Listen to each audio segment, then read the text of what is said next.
ఇంత ఇంత జరుగుతుంది కదా, ఒక పక్క నుంచి మీ రాజకీయ భవిష్యత్తు విషయంలో దువ్వాడవాణి మిమ్మల్ని పార్టీ నుండి సస్పెండ్ చేయాలని, మీకు ఎమ్మెల్సీ పదవి తీసేయాలని, మీ మీద జగన్మోహన్ రెడ్డి చర్యలు తీసుకోవాలని, అసలు రాజకీయాల్లో లేకుండా చేయాలని ఇది ఆమె చేస్తున్నటువంటి డిమాండ్.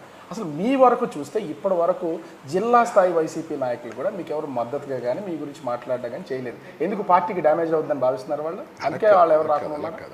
ఇది కుటుంబ వ్యవహారం. ఫస్ట్ కుటుంబ వ్యవహారం అన్నప్పుడు ఎల్లాలో వద్దా కూడా తెలియదు. ఇప్పుడు కార్యకర్తలు మా పార్టీ కేడర్ చాలామంది ఉన్నారు, నాకు ఫోన్లు చేస్తున్నారు. సార్ ఏం చేయమంటారు సార్, మేము అందరం గుంపులుగా వద్దాం అనుకుంటున్నాం సార్, కనీసం నిన్న ఒక 500 మంది కూర్చున్నాం మాట్లాడుకున్నాం సార్, వద్దాం అనుకుంటున్నాం సార్. వద్దొద్దాను అంటే మీరే రావద్దని వద్దన్నాను. ఎందుకంటే పోలీసులు మాకు చెప్పారు, సార్ ఇక్కడికి జనం ఎక్కువ వస్తే మేము కంట్రోల్ చేయలేము, దయచేసి ప్రజల్ని కార్యకర్తలు రావద్దని చెప్పండి అని ఒక డైరెక్షన్ నాకు ఇచ్చారు.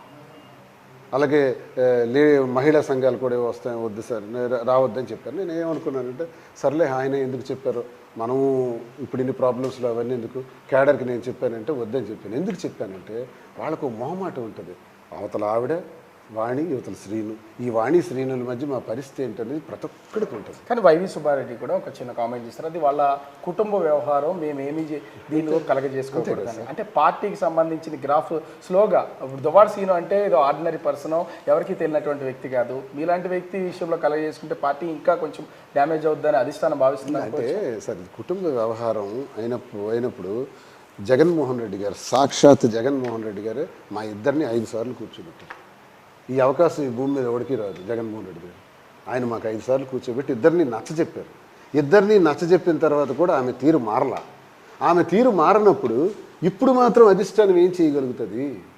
సీను గొడవ మాకు తెలిసిందే, ఆమె గొడవ కూడా మాకు తెలిసిందే, 2 సంవత్సరాల నుంచి మేము చూస్తున్నదే. ఏం చేయగలుగుతాం?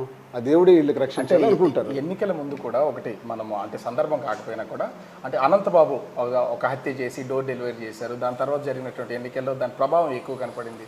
ఇప్పుడు కూడా చూస్తే అటు విజయసాయిరెడ్డి శాంతిల వ్యవహారం విషయంలో ఎక్కువగా పార్టీకి డ్యామేజ్ జరుగుతుంది. ఇప్పుడేమో దువ్వాడ సీను, వాణి మధ్యలోనేమో మాదిరి, ఇది కూడా ఒక వ్యవహారం జరుగుతుంది. కాబట్టి దాంట్లో మనం కలగజేసుకునే కంటే కామ్గా ఉండడం బెటర్ అనేది మీ వైసీపీ అధిష్టానం భావిస్తుంది అని అనుకోవచ్చా?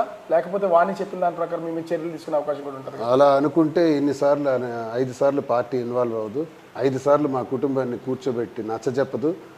ఆవిడికే టికెట్, సరే నువ్వు పోటీ చేయని ఆవిడికి చెప్పదు. ఒకవేళ నాకు టికెట్ ఇస్తే జనవరిలో నీకు ఎమ్మెల్సీని చేస్తానని చెప్పదు. ఇవన్నీ నచ్చజెప్పే కార్యక్రమాలు. ఆయన నీ చేసేసింది పార్టీ, ఇంక ఇప్పుడు ఏముంది చేయడానికి? అపోజిషన్లో ఉన్నాం, సార్ దగ్గర ఏముంది? ఏం చేస్తారు? భరోసాగా ఉండగలరు తప్ప. మీ ఎమ్మెల్సీని రద్దు చేయాలనే అసలు దువ్వాడ వాణి మేజర్ డిమాండ్ కనపడుతుంది. ఎందుకు సార్ అసలు మీ ఎమ్మెల్సీని రద్దు చేయడం వల్ల ఆవిడ కలిగే లాభం ఏంటి అసలు? ఇప్పుడు మీరు లైన్లోకి వచ్చారు, ఇప్పుడు వాణి కూడా లైన్లోకి వచ్చింది. రాష్ట్రం అంతా ఒక చర్చ జరుగుతుంది. దువ్వాడ శ్రీనివాస్ పిల్లలకి అన్యాయం చేశాడు, వాణికి అన్యాయం చేశాడు, కుటుంబాన్ని ద్రోహం చేశాడు, మాధురితో ఉన్నాడు అని అంటుంది. ఇప్పుడు దువ్వాడ వాణి విచిత్రంగా ఏం చెప్తుందో తెలుసా మీడియాలో? నువ్వు పలాసలో ఉండు, మాధురితో ఉండు, టెక్కల్లో మాత్రం ఉండకు. ఇప్పటికి కూడా నిన్న వచ్చినాయి కదా, నిన్న చాలా ఆవిడ స్టేట్మెంట్స్ వచ్చాయి. నువ్వు ఎక్కడైనా ఉండు, ఇక్కడ మాత్రం ఉండకు అంటూ. ఇంకోసారి ఎమ్మెల్సీగా అతనికి తీసేయాలి, పార్టీ నుంచి సస్పెండ్ చేయాలి. అంటే నీ డిమాండ్ ఏంటి? నేను ఎమ్మెల్సీగా ఉండకూడదనా? నేను పార్టీ నుంచి సస్పెండ్ చేయబడాలనా? నేను ఇక్కడి నుంచి వెళ్ళిపోవాలనా? ఏంటి వస్తుంది? ఇల్లు వస్తుంది. ఎందుకు ఇల్లు కూడా కాదు, ఈ ఇంటితో పాటు దువ్వాడ శ్రీనివాస్ని ఇంటి నుంచి బయటికి పంపించగలిగితే అప్పుడు తాళం వేసింది కదా ఆ ఇంటికి తాళం వేస్తే నేను నడి రోడ్డు మీద ఉండిపోయాను కదా, చెట్ల కింద గట్ల కింద. ఎందుకు దువ్వాడ శ్రీనివాస్ని ఇంటి నుంచి బయటికి పంపించాలి, రోడ్డు మీద నిలబెట్టాలి? మీరు కట్టుకున్న భర్త, అవును, పక్కన మీ పిల్లలు ఉన్నారు. అంటే పరువు అనేది రాష్ట్రం ఇప్పుడు ఆల్రెడీ రాష్ట్ర వ్యాప్తంగా ఒక చర్చ జరుగుతుంది. ఎందుకు మిమ్మల్ని రోడ్డు మీద నిలబెట్టాలి? ఎందుకు? ఆమెకి రాజకీయంగా ఆలోచన ఉండడం వల్లే మిమ్మల్ని రోడ్డు మీద నిలబెట్టాలి. అయితే మరి టికెట్ తనకు ప్రకటించిన మరుక్షణమే నాకు లాకేసిందని చెప్తున్నా కదా. నేను 18 ఇంచుమించు 14-15 నెలల క్రితం, డేట్స్ గుర్తులేదు, లాకేసింది కదా. అందుకే కదా మా అమ్మ దగ్గర వెళ్ళి 1 ఇయర్ ఉన్నాను. ఆ తర్వాత కదా ఈ నివాసం ఏర్పాటు చేసుకుని ఇక్కడ ఉన్నాను. అప్పుడు కానీ ఇప్పుడు కానీ అమ్మ దగ్గర ఉన్నప్పుడు కూడా దాడి చేయడానికి వచ్చారు. ఆ వీడియోస్ కూడా ఉన్నాయి. ఇంకా ఆ దాడి వదిలే, మరి పిల్లలు కాబట్టి నేను బయటకి ఇవ్వను కాబట్టి పిల్లల చేత దాడి చేయించింది. అక్కడికి వచ్చి అప్పుడు చేయించింది, ఇప్పుడు ఇలాగే వచ్చింది, సేమ్ అదే పొజిషన్లో వచ్చింది. ఇప్పుడు ఇవన్నీ ఎందుకంటే ఆ రోజు ఇంటికి ఎందుకు తాళం వేసిందంటారు? కొన్ని ఒక 14-15 నెలల క్రితం నిన్నెందుకు ఇంటి మీదకి తాళాలు విరగ్గొట్టేటట్టు ట్రెస్ పాస్ చేసి డోర్లు విరగ్గొట్టి గేట్లు విరగ్గొట్టింది అంటారు? మరి ఇప్పుడు ఇల్లు నేను ఇస్తే, ఇప్పుడు ఇంటికి తాళం ఇస్తే ఎక్కడ ఉండాలో దయచేసి బిగ్ టీవీ వారికి నాకు చెప్తే, ప్రజలు కూడా విన్నవాళ్ళందరూ కూడా నాకు చెప్తే, ఏ చెట్టు కిందకి వెళ్ళిపోమంటే వెళ్ళిపోతాను. నిజంగా తాళం వేస్తే మళ్ళీ నేను ఇక్కడ ఉండగలను? వేస్తారు, ఉండగలను.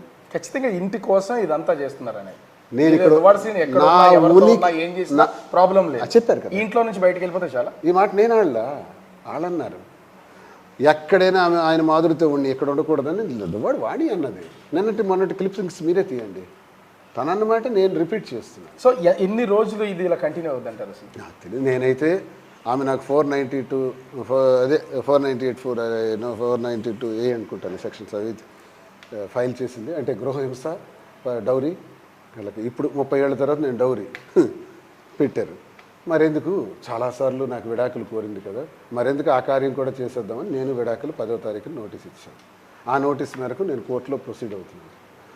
ఒకటే మీకు నేను చెప్పదలిచేది ప్రజలకు కూడా, వాణికి నాకు విడాకులకి సంబంధించిన ఏర్పాట్లన్నీ నేను కోర్టులో ప్రొసీడ్ అవుతున్నాను. ఆమె నా మీద గృహహింస చట్టం, డౌరీ హెరాస్మెంట్ చట్టం పెట్టిన సందర్భంలో ఇప్పుడు వాళ్ళు వెళ్ళి కోర్టులోకి వెళ్ళి తేల్చుకోవాలి.